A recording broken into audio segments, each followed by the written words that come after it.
చేతులు కట్టుకోండి. మరి ఈరోజు మూడో రోజు కథ కోసమై దేవుని సహాయం పొందుదాం. మీరు కూడా ఏమని ప్రార్థన చేసుకోవాలా? యేసయ్యా, ఈరోజు కథ ద్వారా నాతో మాట్లాడండి. నేను ఏం నేర్చుకోవాలి, ఏమి వదిలేయాలి, వేటిని విడిచిపెట్టాలో నాతో మాట్లాడండి అని మీరు ప్రార్థన చేసుకోవాలి. సరే, చేతులు కట్టుకున్నారా? చేతులు కట్టుకోండి. అట్లే కళ్ళు మూసుకోండి. ఒక నిమిషము కళ్ళు మూసుకోవాలి. మాటలు వినపడతా ఉన్నాయి. కళ్ళు మూసుకొని యేసయ్యా, కథతో నాతో మాట్లాడండి అని మీరు ప్రార్థన చేసుకోవాలి. నేను కూడా దేవుని సహాయం కొరకై ప్రార్థన చేసుకుందాం. ఓకే. ప్రియమైన యేసు ప్రభువా, జీవంగల తండ్రి, ఉదయకాలం నుంచి ఇంతవరకు మీరు చేసిన సహాయాన్ని బట్టి నేను స్తుతిస్తూ ఉంటున్నాను. మీరు గొప్ప దేవుడవని, మా కోసం ప్రాణం పెట్టి తిరిగి లేచిన దేవుడవని, మరి దేవా, మీరు సజీవుడుగా మా మధ్య నుండి మీరు వసించే దేవుడు అని నేను స్తుతిస్తూ ఆరాధిస్తూ ఉంటున్నాను. ఇంత గొప్ప దేవుడిని కలిగి ఉండే ధన్యత నాకు, మా పిల్లలకు మీరు దయచేసినందుకే వందనాలు చెల్లించుకుంటున్నాను. మరి దేవా, కథ ద్వారా కూడా మరి నాతోనూ మా పిల్లలతోనూ మీరే మాట్లాడండి. మీరు మాట్లాడుతూ రమ్ము నాయన, మాకు అర్థమైన రీతిగా మీరు బోధిస్తూ రమ్ము. ఆది నుంచి అంతవరకు మీరే ఉండి నడిపించి మహిమ పొందుమని నీ అధికారం ఒప్పుకొనుచు సమస్తమైన ఘనత మహిమ నీకే అర్పించుకుంటూ యేసు నామమున ప్రార్థిస్తున్నాం తండ్రి. సరే పిల్లలు, ఈరోజు కథ ఏంటంటే దేవుడే రాజును ఏర్పరచుట. మూడో కథ, దేవుడే రాజును ఏర్పరచుట. సరే, మరి మీరు మాట్లాడుతున్నారు, చేతులు కట్టుకోవాలా? మీకు కథ అంటే ఇష్టం లేదా? ఇష్టం, మరి చేతులు కట్టుకోవాలి కదా. మాట్లాడితే మీకు అర్థం కాదు కథ. మరి మీరు క్వశ్చన్స్ వేసినప్పుడు ఆన్సర్ చెప్తే మీకు చాక్లెట్స్ ఇస్తాం. బాయ్స్, మీకు చాక్లెట్లు కావాలా వద్దా? సరే. మరి ఈరోజు దేవుడు ఒక ఆశ్చర్యకరమైన సంగతిని చూడగొడుతున్నారంట పిల్లలు కదా. ఏంటి ఆశ్చర్యము? ఏదో ఆశ్చర్యకరమైన సంగతిని దేవుడు చూడగొడుతున్నాడంట. ఏమై ఉంటుందబ్బా? ఏమై ఉంటుంది చెప్తారా మీరు? ఒక ఆశ్చర్యకరమైన సంగతి అంట. ఏంటంటే అది మనుషులైతే పై రూపాన్ని చూస్తారంట పిల్లలు. మనం కూడా వీబీఎస్కి రాగానే ఏం చూస్తాము? మన ఫ్రెండ్స్ వచ్చారా లేదా అని ఫస్ట్ చూస్తాం కదా. మనకి ఇష్టమైన ఫ్రెండ్స్ వచ్చారా లేదా, నేను పిలిచానే అని చూస్తాము. తర్వాత ఇంకేం చూస్తాము? వాడు ఏం డ్రెస్ వేసుకొని వచ్చినాడు, నాకంటే బాగా తయారయ్యాడా, నాకంటే మంచి డ్రెస్ వేసుకున్నాడా, ఇవేనా మనం చూసేది? చూసారా మీరు అట్లా? అదే అయితే పిల్లలు, దేవుడు ఏం చూస్తాడంట అంటే పిల్లలు, మన హృదయాన్ని చూస్తాడంట. మనుషులు లక్ష్యపెట్టు వాటిని దేవుడు లక్ష్య పెట్టడు. అర్థమవుతుందా? ఇది దేవుడు మనను ఆశ్చర్యకరమైన సంగతి. నీ హృదయము, మరి ఇప్పుడు నువ్వేం ఆలోచిస్తున్నావో కదా. వాడికి చాక్లెట్ ఇచ్చినారే, నాకు చాక్లెట్ ఇవ్వలేదే అని నువ్వు హృదయంలో అనుకుంటున్నావేమో. కథ వినకుండా పక్కన వాడిని గిచ్చుతున్నావేమో. ఏం చేస్తున్నావు అనేది ఆంటీ వాళ్ళు చూడకపోవచ్చు, కానీ పిల్లలు దేవుడు చూస్తా ఉన్నాడంట. చేతులు కట్టుకొని, అయ్యా నువ్వు నన్ను చూస్తా ఉన్నావంట, నేను కథ శ్రద్ధగా వింటాను ప్రభువా అని మీరు ప్రార్థన చేసుకోవాలి. సరే, మన కథ పేరు ఈరోజు మూడో రోజు, దేవుడు ఒక రాజును ఎన్నుకొనుట. సరే, ఇప్పుడు సౌలు ఏం చేసినాడంటే అంతరంగంలో మరి బహాయటముగా 2 విధాలుగా ఇశ్రాయేలీలను మోసపుచ్చుతా వచ్చినాడనమాట. దానిని బట్టి సమూయేలు ఎంతగానో చింతిస్తా ఉన్నాడండి. సమూయేలు ఫోటో పెట్టినాడు ఫస్ట్. సమూయేలు సౌలుని బట్టి చింతిస్తా ఉన్నాడనమాట. రాజుగా ఇతను అభిషేకిస్తే ఇతను దేవునికి అవిధేయత చూపి చైరాని దుష్కార్యం చేసి దేవుని మనసును కష్టపెట్టాడు. సమూయేలు కూడా ఎంతగానో సౌలుని బట్టి ఎంతగానో దుఃఖిస్తా ఉన్నాడంట పిల్లలు. దుఃఖిస్తా ఉన్నప్పుడు సమూయేలుకి ఒక స్వరం వినపడిందంట. వినపడుతుందా? ఒక స్వరం వినపడిందంట. ఏమని? సమూయేలు, ఎంతకాలము నువ్వు దుఃఖిస్తా ఉంటావు? నేను విసర్జించిన సౌలు నిమిత్తము నువ్వెంతకాలము దుఃఖిస్తా ఉంటావు? లేచి నీ కొమ్మును తైలంతో నింపుము అని ఒక స్వరము సమూయేలుకు వినపడుతుంటేనే వెంబడే సమూయేలు ఏమనుకున్నాడంట, ఇది కొమ్మును తైలంతో నింపి నేను చూపింపబోవు వాణ్ణి రాజుగా అభిషేకించుము అని చెప్తాడనమాట. చెప్పినప్పుడు సమూయేలు కంగారుగా, అయ్యా నేను వెళ్ళడమా, నేను వేరే వాళ్ళను రాజుగా అభిషేకించడమా అని అనుకుంటుంటే వెంబడే దేవుడు ఏం చెప్తాడంటే పిల్లలు, నువ్వు అంటే సమూయేలు ఏమంటాడంటే, ప్రభువా నేను వెళ్తే సౌలు నన్ను చంపేస్తాడు. ఒక రాజు ఉండంగా ఇంకొక రాజును అభిషేకిస్తే రాజు కోపం వస్తుంది కదా. సమూయేలు అందుకే ఏమంటాడంటే నన్ను చంపేస్తాడు ప్రభువా సౌలు రాజు అని అంటే దేవుడు ఏం చెప్తున్నాడంటే పిల్లలు నువ్వేం చేస్తావనంటే బెత్లెహేముకు వెళ్ళు, ఒక పెయ్యను తీసుకొని వెళ్ళు, అంటే ఒక పెయ్యనంటే ఆవు దూడను తీసుకొని వెళ్ళి యెషయిని అతని కుమారులను బలి అర్పణకు పిలువుము, అక్కడ నేను చూపింపబోవాన్ని నువ్వు రాజుగా అభిషేకించుము అని చెప్తాడనమాట. ఇప్పుడు సమూయేలు ఏం చేస్తాడంటే దేవుని మాటకు లోబడి ఎక్కడికి వెళ్తున్నాడంటే బెత్లెహేముకు వెళ్తా ఉన్నాడు. ఏం తీసుకొని వెళ్తున్నాడు? ఆవు దూడను తీసుకొని, అంటే ఒక పెయ్యను తీసుకొని వెళ్తా ఉన్నాడు అనమాట. అతను బెత్లెహేంకి వెళ్ళంగానే ఆ బెత్లెహేం ఊరి పెద్దలంతా బయట కూర్చొని ఉన్నారంట. ఆయన చూడంగానే భయపడుతున్నారంట. ఎందుకంటే ఆయన గొప్ప దైవజనుడు, గొప్ప ప్రవక్త, ఎందు నిమిత్తం వస్తా ఉన్నాడు అని ఆ ఊరి వారంతా భయపడతా ఉంటే నువ్వు సమాధానంగా వస్తున్నావా సమూయేలు అని అడిగారంట. అంటే సమాధానంగా వస్తున్నానని బలి అర్పణకి వాళ్ళందరినీ పిలిచి యెషయి అతని కుమారులందరూ కూడా బలికి వస్తారనమాట. బలి అర్పణకి వచ్చిన తర్వాత వాళ్ళు విందు ఆరగిస్తారు. విందు ఆరగించిన తర్వాత పిల్లలు యెషయి తన కుమారులందరినీ తీసుకొని వస్తాడనమాట సమూయేలు దగ్గరికి. తీసుకొని వచ్చినప్పుడు వాళ్ళు ఎట్లున్నారంటే పిల్లలు మీ మాదిరే చాలా చక్కగా అందంగా ఉన్నారంట. ఆ యవ్వనులైన కుమారులు చూడ చక్కగా ఉన్నారంట. వాళ్ళని చూస్తూనే సమూయేలు అయితే ఎంతో ఆశ్చర్యపోయినాడంట. వాళ్ళని చూసి అబ్బా వీళ్ళల్లో ఎవరిని దేవుడు ఇతన్నా ఎవరిని దేవుడు కోరుకున్నాడో అని మనసులో తలస్తా ఉన్నాడనమాట. తలస్తా ఉన్నప్పుడు సౌలు కూడా వీళ్ళ మాదిరే అందంగా పొడువుగా ఉండినాడు కదా అని కూడా అనుకున్నాడంట. అట్లా యెషయి తన పెద్ద కుమారుణ్ణి ఎలియాబుని తీసుకొని వచ్చినప్పుడు అతని పొడువు, అతని రూపము చూసి చూడండి సమూయేలు ఎంతో ఆశ్చర్యపోతున్నాడంట. ఎప్పుడే ఒక స్వరం వినపడిందంట సమూయేలుకి, నువ్వు పై రూపమును అతని ఎత్తును లక్ష్య పెట్టకుము, నేను త్రోసివేసి ఉన్నాను, మనుషులు లక్ష్య పెట్టు వాటిని నేను లక్ష్య పెట్టను అని దేవుని స్వరము వినపడిందంట. కానీ సమూయేలుకేమో సౌలు మీదే మనసు పోయిందంట. పిల్లలు సౌలును ఎంత పొడువుగా అందంగా ఉండినాడు కదా సౌలు కూడా ఎలియాబు మాదిరే. అయితే దేవునికి అవిధేయత చూపించినాడు, తన హృదయంలో పాపమును నింపుకున్నది కారణాన దేవుడు తన్ను విసర్జిస్తూ వచ్చినాడు కదా అని సమూయేలు సౌలు విషయమై మరి ఒక్క నిమిషము ఆలోచించినాడంట. పిల్లలు మన హృదయం కూడా ఒకవేళ సౌలు మాదిరి అవిధేయతతో నిండిందేమో పిల్లలు. ఉదయకాలం దేవుడు మీతో మాట్లాడుతూ ఉన్నాడు. అవిధేయత అనే పాపము మన హృదయంలో ఉందేమో. దేవుడు ఈ దినాన నీ హృదయాన్ని చూస్తూ ఉన్నాడు. మరి మీరు అమ్మకి నాన్నకి విధేయత చూపిస్తున్నారా లేదా, దేవునికి లోబడుతున్నారా లేదా అని దేవుడు ఈ దినాన నిన్ను అడుగుతా ఉన్నాడు. సండే స్కూల్లో కానీ వీబీఎస్లో కానీ ఆంటీ వాళ్ళు చెప్పే మాట మీరు వింటున్నారా లేదా అని కూడా నీ హృదయాన్ని చూస్తూ ఉన్నాడు పిల్లలు. అంతేకాకుండా నువ్వు యేసయ్యకు నీ హృదయం ఇచ్చావా, యేసు ప్రభువును అంగీకరించినావా లేదా అని ఈ దినము మీ హృదయాలను దేవుడు చూస్తూ ఉన్నాడు పిల్లలు. అట్లనే మనము మారు మనసు పొందినామా లేదా. ప్రతిసారి వీబీఎస్కి వస్తూ ఉన్నాము. సండే క్లాస్ పిల్లలు కానీ వీబీఎస్ వాళ్ళు కానీ వీబీఎస్కి వచ్చే పిల్లలు కానీ ప్రతిసారి వస్తూ ఉన్నారు. మరి మీరు యేసయ్యకు హృదయం ఇచ్చారా అని దేవుడు ఇది నాన్న మిమ్మల్ని అడుగుతున్నాడు పిల్లలు. ఎవరైనా ఇంకా కొత్తగా వచ్చిన పిల్లలైతే మీరు యేసయ్యకు మీ హృదయం ఇచ్చారా, మీ హృదయం ఏ విధంగా ఉంది అని దేవుడు చూస్తూ ఉన్నాడు అని పిల్లలు.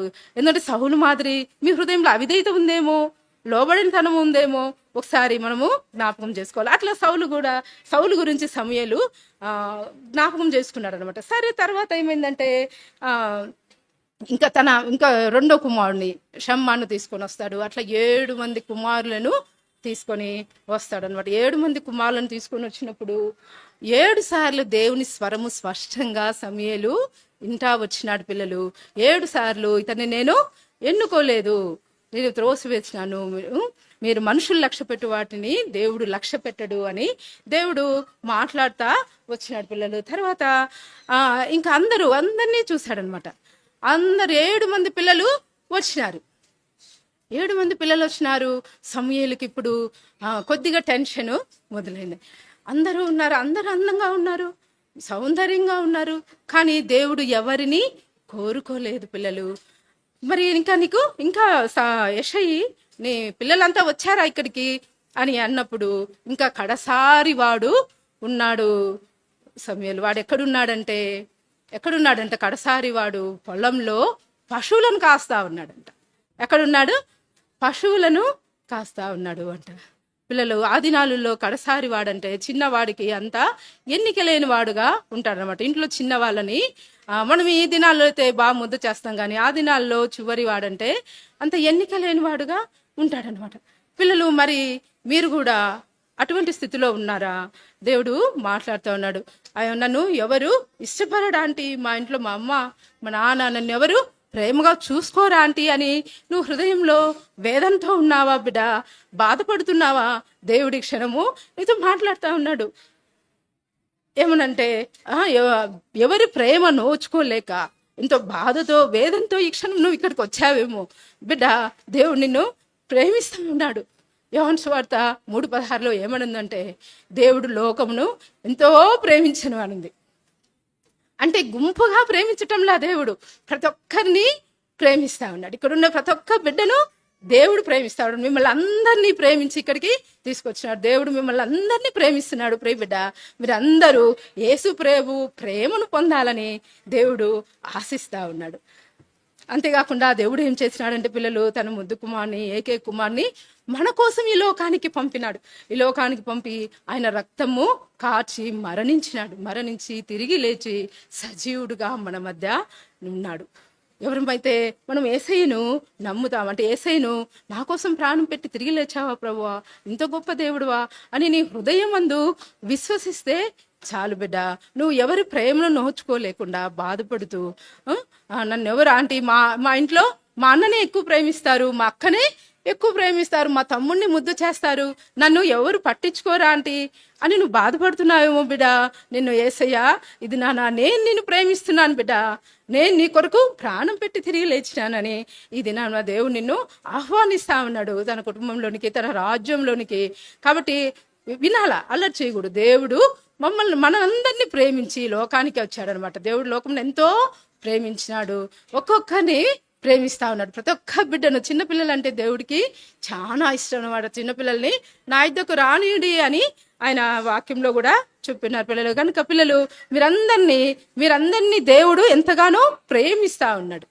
ప్రేమించి ఏం చేసినాడా అంటే మా కోసం, మరి ప్రేమిస్తున్నాడంటే మేమేం చేయాలా ఆంటీ అని మీరు అనుకుంటున్నారా? అంటే దేవుడు మనను ప్రేమించి తన రాజ్యమును వదిలి తండ్రి దగ్గర నుంచి భూలోకానికి వచ్చి ఆయన తన రక్తము కారునంతగా, తన చివరి రక్తబొట్టు వరకు నీ కొరకు నా కొరకు, ఎందు నిమిత్తం అంటే నువ్వు చేసిన పాపానికి, నేను చేసిన పాపానికి మనకు బదులుగా ఆయన శిలువలో మరణిస్తా వచ్చినాడు. కానీ మృత్యుంజయుడై జయశాలిగా తిరిగి లేచి సజీవుడుగా మన మధ్య ఉన్నాడు. మనతో మాట్లాడే దేవుడు, మనను ఆదరించే దేవుడు, ఓదార్చే దేవుడు, మనను బలపరిచే దేవుడు, మనను నడిపించే దేవుడు. ఇది మనము హృదయమందు విశ్వాసము కలిగి ఉన్నప్పుడు దేవుణ్ణి మనతో పాటు ఉంటాడనమాట. సరే, ఇప్పుడు ఆ సేవకుడిని చివరి కుమారుడిని తీసుకొని రమ్మని ఆ సేవకుడిని పంపించినాడు కదా. అతని పేరేంటంటే దావీదు. ఫస్ట్ పెట్టినాను, అతని పేరేంటి?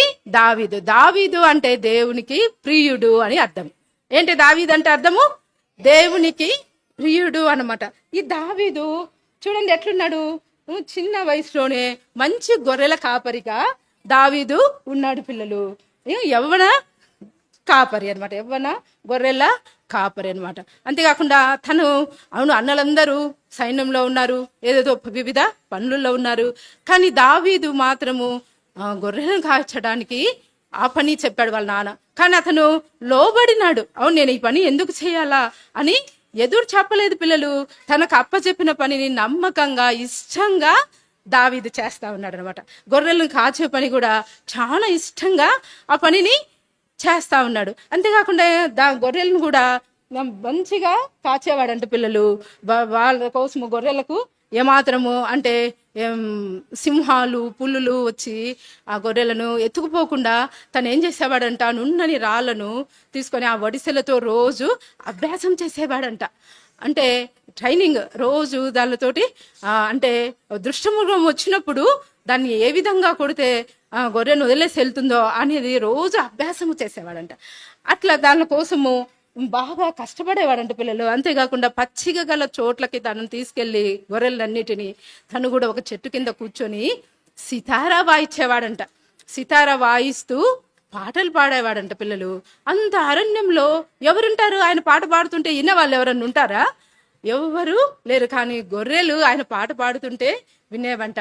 కానీ ఇంకొక ఆయన పాడే పాటలు వినేవాడంట. ఎవరై ఉంటారు ఆయన? దేవుడు చూచేవాడంట. ఆయన సితారా వాయిస్తూ పాటలు పాడడము ఇదంతా దేవుడు చూచేవాడంట. పిల్లలు అట్లా పచ్చిగా చోట్ల మంచి మేత ఉన్న స్థలంలో ఆ గొర్రెలను తీసుకొని వెళ్ళి తను కాచేవాడంట. పిల్లలు అట్లా దేవుడు నాకు తోడుగా ఉన్నాడు అని తను ఒంటరిగా ఉన్నప్పటికి కూడా ఒకసారి సింహం వచ్చిందంట. చూడండి, సింహం వచ్చినప్పుడు కూడా దాన్ని ఇట్లా చీల్చివేసేసినాడంట. కానీ ఎవరి సహాయం వల్ల? మనుషుల సహాయం అయితే మనం ఏమి చేయలేము, అదే మనను కొరికేసి వెళ్ళిపోతుంది కదా. కానీ దేవుడు తనతో ఉన్నాడు కాబట్టి సింహాన్ని కూడా ఎదిరించి గొర్రెను కాపాడుతూ వచ్చిండు. అంత మంచి గొర్రెలు కాపారు అనమాట. అట్లా తనకు అప్పచెప్పిన పనిని అంత నమ్మకంగా దావీదు చేస్తా ఉన్నాడంట. పిల్లలు అట్లా టైంలో తను మంచిగా ఉన్న అంటే పాటలు పాడుతూ దేవుని స్తుతిస్తా వచ్చినప్పుడు ఈ సేవకుడు వెళ్ళి, దావీదు దావీదు, నిన్ను మీ నాన్న పిలుస్తా ఉన్నాడు, అంతేకాకుండా సమూయేలు కూడా నీకోసం వచ్చినాడు, నిన్ను పిలుచుకొని రమ్మన్నారు అని అన్నప్పుడు పిల్లలు తనతో పాటు వెళ్ళాడంట. వెళ్ళిన తర్వాత అక్కడ చూస్తే సమూయేలు ఎదుటికి రాగానే దావీదును చూడంగానే సమూయేలుకు చాలా ఆశ్చర్యపోయాడంట, సంతోషం వేసిందంట. ఎందుకంటే ఎర్రగా ఉన్నాడంట, మీ మాదిరి అందమైన కళ్ళు అంట, ఎంతో అందంగా ఉన్నాడంట. దావీదును చూడంగానే ఎంబడే ఒక స్వరం మరి దావీదుకు వినబడిందంట, నేను ఏర్పరచుకున్నా వాడు ఇతడే, నువ్వు ఎంబడే నీ కొమ్మును తైలంతో నింపి అభిషేకించు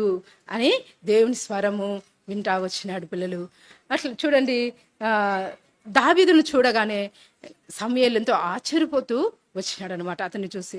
మరి వారి అన్నలు వాళ్ళంతా కూడా ఏమి ఇది అని ఆశ్చర్యపోతా ఉన్నారు అందరి ముందు. అంటే ఎన్నిక లేని తనను చిన్నవాడు అనేసి గొర్రెలు కాచేయడానికి అప్పచెప్పినారు కదా, అట్లా అతన్ని రాజుగా అభిషేకము కానీ ఆ రాజుగా అభిషేకం చేస్తున్నానని బహిరంగంగా చెప్పలేదు సమూయేలు అనమాట. సమూయేలు చెప్పలేదు. మరి దావీదుకు చెవులో ఏమన్నా చెప్పాడేమో, అది బైబిల్లో అయితే రాయలేదు. కానీ మరి దేవుడు ఏమన్నా ధ్యానిస్తా ఉన్నప్పుడు అడవిలో దేవుడు ఏమన్నా ముందే తెలియజేసినాడేమో, అది కూడా తెలియదు. కానీ పిల్లలు అందరి ముందు, తన అన్నల ముందు, తన తల్లిదండ్రుల ముందు ఆ నూనె పోసి అభిషేకిస్తా వచ్చినాడు. పిల్లలు మరి దేవుడు దావీదునే ఎందుకు రాజుగా ఎన్నుకున్నాడు? ఎందుకు ఎన్నుకున్నాడు అనుకుంటారు మీరు? ఎందుకు ఎన్నుకున్నాడు? మనం ఇప్పుడు దావీదు గురించి చెప్పుకున్నాం కదా. దావీదు లోబడతాడు, మంచి గొర్రెల కాపరి, అంతేకాకుండా ఇంకేం చేస్తా, తను అప్ప చెప్పిన పనిని ఇష్టంగా గొర్రెలను కాస్తా వచ్చినాడు. అంతేకాకుండా దేవుడు తనకు సహాయము, దేవుడు తనకు తోడుగా ఉన్నాడు అని ఎప్పుడు దేవుని పైన భారమేసి ఎన్నెన్నో గొప్ప కార్యాలు, అంటే సింహాన్ని చీల్చినాడు, ఒకసారి ఎలుగుబంటి వస్తే ఎలుగుబంటిని చీల్చేసినాడు. అంతేకాకుండా సితారాను చమత్కారంగా వాయిస్తూ పాటలు కూడా చక్కగా పాడతాడు. పిల్లలు అంతేకాకుండా అన్నిటికంటే మించి మనుషులు పైరూపం లక్ష్య పెడతారు, కానీ దేవుడు హృదయాన్ని లక్ష్య పెడతాడు. దావీదు హృదయం ఏ విధంగా ఉందంటే యథార్థంగా దేవునికి ఇష్టంగా ఉందన్నమాట. అందునిమిత్తమే దావీదును రాజుగా ఎన్నుకున్నాడు. పిల్లలు మరి మన హృదయము ఏ విధంగా ఉంది?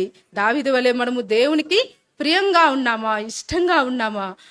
ఎందుకు ఏర్పరచుకున్నాడా అంటే దావీదునంటే దేవుడు దేవునికి ఇష్టానుసారుడు అనమాట, ఇష్టమైన వాడు కనుకనే దావీదును రాజుగా ఎన్నుకున్నాడు. పిల్లలు సరే అభిషేకించిన తర్వాత ఇంకెంపడే సమూయేలు తన పనిని తాను చేసుకుని వెళ్ళిపోయాడు.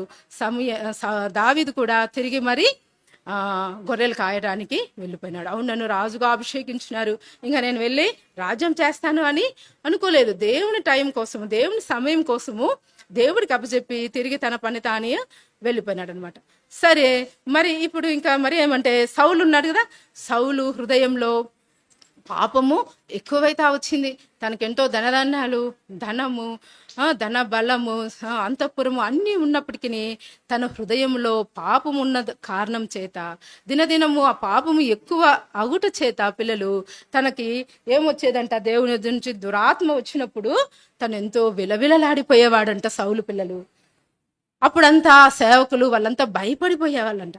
అప్పుడు వాళ్ళ సేవకులు ఒక సలహా ఇస్తారంట, సౌలు రాజా, మరి నీకు ఈ విధంగా దురాత్మ వచ్చినప్పుడంతా అది వెళ్ళిపోవడానికి చమత్కారంగా సితారా వాయించేవాడిని మేము తీసుకొని వస్తాము అని చెప్పినప్పుడు సౌలు ఆ విధంగా చేయండి అని చెప్తాడు. అప్పుడు వాళ్ళ పని వాళ్ళు అంటే వాళ్ళ సేవకులలో ఒకడు బెత్లెహేమీయుడైన యెష్షయి కుమారులలో నేను ఒకరిని చూచినాను రాజా, అతడు చమత్కారంగా సితారా వాయించగలడు, అతడు యెహోవా యందు భయభక్తులు కలిగి ఉన్నాడు, అంతేకాకుండా ఆయన మంచి నేర్పరి అని తన గురించి చెప్పినప్పుడు అతన్ని పిలువనంపుము అని యెషయా ఇంటికి సైనికులను పంపిస్తారనమాట. అట్లా మరి గొర్రెలు కాచుకుంటూ ఉన్న దావీదు అంతఃపురానికి తీసుకొని రాబడతాడు. పిల్లలు ఎంతో ఆశ్చర్యపోయి ఉంటాడు కదా దావీదు. అంతఃపురానికి వచ్చినప్పుడు అవును ఇది నా స్థానము, నేను ఉండవలసింది అని అనుకోలేదు. కానీ దేవుని ఆజ్ఞకు, రాజు ఆజ్ఞకు లోబడి తండ్రి చెప్పిన దాన్ని బట్టి తను సౌలు యొద్దకు వెళ్ళి అది సితారా వాయిస్తూ వచ్చినప్పుడు, తను చక్కగా సితారా వాయిస్తూ పాటలు పాడుతూ వచ్చినప్పుడు పిల్లలు ఆ సౌలు రాజుకు ఉన్న దురాత్మ వదిలిపెడతా వెళ్ళిపోతా ఉందనమాట. అట్లా మెల్లమెల్లగా చాలా కాలానికి దురాత్మ సౌలు రాజును వదిలిపెట్టి వెళ్ళిపోతా వచ్చిందనమాట. అట్లా సౌలు రాజు హృదయాన్ని కూడా దావీదు గెలుచుకుంటూ వచ్చినాడు అనమాట. తను చేసే పనులు, తన ప్రవర్తన, తన మాట తీరు, దీన్ని అంతటిని బట్టి సౌలుకు బహు ప్రియమైన వాడుగా దావీదు అయిపోయినాడు అనమాట. అట్లా దావీదు చాలా కాలము అక్కడ ఉన్నాడు.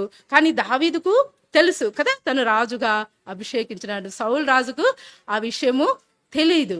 కానీ మనమైతే అట్లా ఉన్నప్పుడు ఎంబడే ఫైట్ చేస్తాం కదా, గోల్ చేస్తాము. లేదంటే ఈ కాలంలో లోకరీతిగా చూస్తే యుద్ధాలు జరుగుతాయి, దానికోసమే, రాజ్యాల కోసం కదా. కానీ దేవుని సమయం కోసము దావీదు కనిపెడుతూ అక్కడ దాసుడుగానే సౌలు రాజు దగ్గర ఒక సేవకుడు మాదిరే పరిచయం చేస్తా వచ్చినాడు. పిల్లలు మరి మీకు కూడా ఇన్స్ట్రుమెంట్ వాయించడానికి వచ్చా?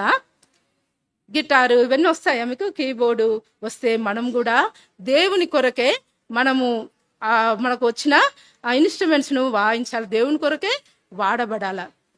పిల్లలు ఈ విధంగా దేవుడు దావీదును ఆశీర్వదిస్తా వచ్చినాడు. ఎక్కడ గర్వపడకుండా, ఎక్కడ సైతానుకు చోటు ఇవ్వకుండా తిరిగి ఎక్కడికి వెళ్ళిపోతూ వచ్చినాడంటే దావీదు తిరిగి మరి పొలానికే వెళ్ళిపోతా ఉన్నాడు, మరి గొర్రెల దగ్గరికే వెళ్ళిపోతా వచ్చినాడు. ఎందుకంటే దేవుని సమయం కోసము దేవుడు తనను తగిన సమయంలో హెచ్చిస్తాడని దేవుని పైన భారం వేసి తిరిగి తన పరిచర్యకు, అంటే తనకు అప్పకు చెప్పిన పని గొర్రెలు కాయటానికి తిరిగి పొలానికి వెళ్ళిపోతా వచ్చినాడు. పిల్లలు తర్వాత చూస్తే సమయలు కూడా దేవుడి సమయం కోసము ప్రార్థన చేస్తూ ఉన్నాడంట. చూడండి ఫిలిప్పీలు 2:7-8 ఏమని ఉందంటే, దేవుడు కూడా యేసుప్రభు వారు కూడా రాజ్యం చేయాలని యేసుప్రభు వారికి చాలా ఇష్టం అంట. పిల్లలు రాజ్యం చేయాలా, దేవునితో పాటు ఉండాలా. తను తండ్రికి ఏకైక కుమారుడు, ఒకగానొక ముద్దు కుమారుడు అనమాట. అట్లా రాజ్యం చేస్తా వచ్చా తను ఎవరి కోసం అంటే మన కోసము ఆ పరలోక రాజ్యాన్ని వదిలి ఈ భూలోకానికి తగ్గించుకొని మనుష్యుడి పోలికగా పుట్టి దాసుని స్వరూపం ధరించుకొని పిల్లలు తను తాను తగ్గించుకొని మన కోసం ఈ లోకానికి వచ్చాడు. ఈయన రాజుల రాజు, ప్రభువుల ప్రభువు, భూపతులకు అధిపతి. మన దావీదు రాజు కంటే గొప్పవాడు అనమాట. దావీదు కూడా మన వంటి మానవుడు, ఆయన కూడా పాపియే. కానీ దావీదు కంటే ఇంకా ఈయన మంచి గొర్రెల కాపరి. అటువంటి గొప్ప దేవుడు నీ కోసము నా కోసము ఈ భూలోకానికి వచ్చి తను తాను తగ్గించుకొని మరణం పొందినంతగా పిల్లలు ఆయన శ్రమపడి సిలువలో మరణం పొంది తిరిగి ఆయన సజీవుడుగా లేస్తా వచ్చినాడు. అంతేకాకుండా విధేయుడై తన్ను తాను తగ్గించుకుంటూ వచ్చినాడని మనకు ఫిలిప్పీ పత్రికలో కూడా రాస్తుంది. ప్రియుడు అంత గొప్ప దేవుడు తగ్గించుకోవాల్సిన అవసరం ఏముంది? అంత గొప్ప దేవుడు మన కోసం ప్రాణం పెట్టాల్సిన అవసరం ఏముంది అంటే, నిన్ను నన్ను మనం యోహాను సువార్త 3:16 చూసుకున్నట్లుగా దేవుడు లోకమును ఎంతో ప్రేమించెను, నిన్ను నన్ను ప్రేమించి ఆయన ఈ లోకానికి వస్తా ఉన్నాడు. ప్రియబిడ్డ ప్రతి ఒక్కరిని, ఇక్కడ కూర్చున్న ప్రతి ఒక్కరిని దేవుడు పిలుస్తా ఉన్నాడు. మిమ్మల్ని అందరినీ ప్రేమపూర్వకంగా ఆహ్వానిస్తా ఉన్నాడు తన రాజ్యంలోనికి. మిమ్మల్ని అందరినీ దేవుడు ప్రేమిస్తా ఉన్నాడు. మిమ్మల్ని ప్రేమించినంతగా తాను, ఎందుకంటే ఏ పాపము ఎరుగని ఆయన మన కోసము పాపముగా చేయబడ్డాడు. ఆయన ఎంతో పరిశుద్ధుడు అనమాట. నిత్యము పరలోక రాజ్యంలో పరిశుద్ధుడు పరిశుద్ధుడు అని కోటాను కోట్ల దేవదూతలు, కెరూబులు, సెరూబులు ఆయనను స్తుతిస్తూ ఉంటారు, ఆరాధిస్తూ ఉంటారు. అటువంటి మహిమను ఎవరి కోసం వదులుకొని వచ్చాడంటే నీ కోసము, నా కోసం. ఎందుకంటే మనము కూడా ఆయనతో పాటు ఆయన రాజ్యంలో రాజ్యం చేయాలని. మీకు ఇష్టమా అట్లా రాజులతో పాటు రాజ్యంలో ఉండి మనం కూడా రాజ్య పరిపాలన చేయాలని? మీకు అందరికి ఇష్టమా? మరి ఇష్టమే అంటే మనం ఏం చేయాలంటే, మనము కూడా అంత గొప్ప రాజు తగ్గించుకొని భూలోకానికి వచ్చి మన కోసము మరణించినాడు, మన కోసం చనిపోయి తిరిగి లేచినాడు. ఆయన సజీవుడుగా మన మధ్య వసిస్తా ఉన్నాడు. మనం హృదయమందు విశ్వసిస్తే చాలు పిల్లలు. యేసయ్యా, నువ్వు నా కోసం చనిపోయినావు, తిరిగి లేచినావు, తిరిగి నా కోసం రానయ్యుంటున్నావు. ఇటు విశ్వాసము మనం హృదయంలో కలిగి ఉంటే పిల్లలు, దేవుడు ఆయన వచ్చినప్పుడు ఆయనతో మనం కూడా పరలోక రాజ్యంలో ఆయనతో పాటు రాజ్యం వెళ్తాము, రాజ్యంలో ఉంటాము, ఆయనతో పాటు వాసము చేస్తాము. మన కంఠస్థ వాక్యం ఏముందంటే, మనుషులు పైరూపమును లక్ష్య పెడతారు కానీ దేవుడు హృదయాన్ని లక్ష్య పెడతాడు. ఈరోజు కంఠస్థ వాక్యము 1 సమూయేలులో ఉంది, దేవుడు హృదయమును లక్ష్య పెడతాడు. ప్రార్థన చేసుకుందామా? అట్లే కళ్ళు మూసుకోనండి, ప్రార్థన చేసుకుందాము. కళ్ళు మూసుకోండి. ప్రియమైన యేసు ప్రభువా, జీవంగల తండ్రి, ఇంతవరకు మీరు చేసిన సహాయం అంతటికే వందనాలు. మీరు ఎంత గొప్ప దేవుడవో మరి తండ్రి, ఎంతగా తగ్గించుకొని మా కొరకు ఈ లోకానికి వచ్చి మీరు సిలువలో చేసి ముగించిన గొప్ప కార్యమును బట్టి, ఆ బలియాగమును బట్టి చూస్తూ ఆరాధిస్తూ ఉంటున్నాం. నన్ను మమ్మల్ని మీరు ఎంతగానో ప్రేమించారు.